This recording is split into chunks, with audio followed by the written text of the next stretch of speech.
Welcome back to another Libby video. Today I'd like to talk about setting your preferences. So I'm in the Libby app on the main library page here, and right in the upper middle section you can see there's an option that says Preferences. So if I tap that, it's going to open up some preferences that I can save across all my searching here. So the first preference they offer is format. So if I know I only ever want to listen to audiobooks, I can tell it that my preference is audiobooks, and it will only ever search audiobooks for me. Same, I can do it with books. If I only ever want to read ebooks, I can tell it that, and then it'll never show me audiobooks. I happen to do both, so I'm going to choose any.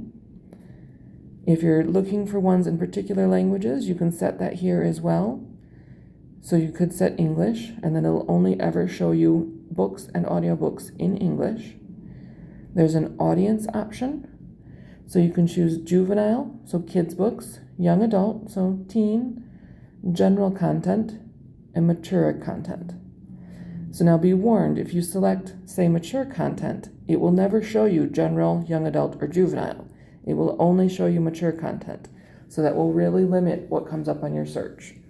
For the most part, I don't recommend choosing mature or general.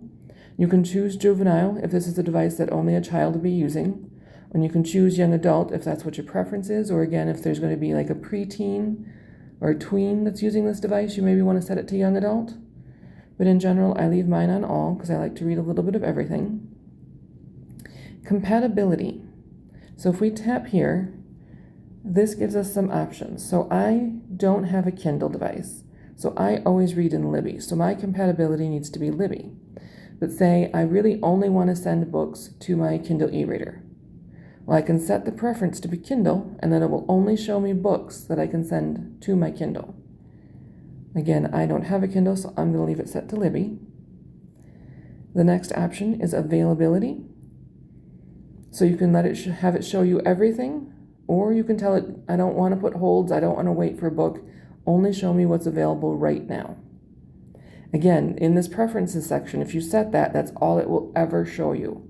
So if you think you want to sometimes place holds, leave it set to everything. And then this last option is sort by.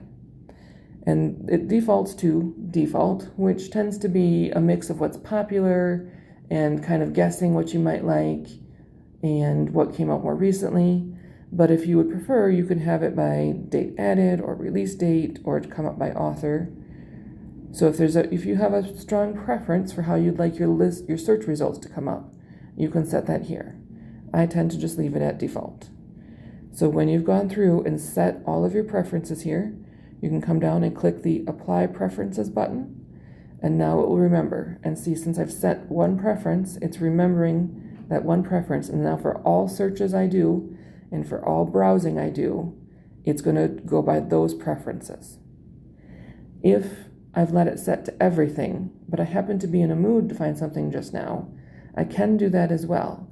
If I come up and do a search, and let's do a search for Kevin Hearn, I can come over to this Refine option, and at this point I can choose Availability, Available Now.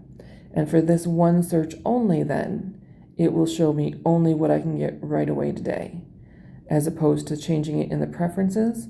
So that's what it shows me always. So hopefully that helps. We'll see you next time.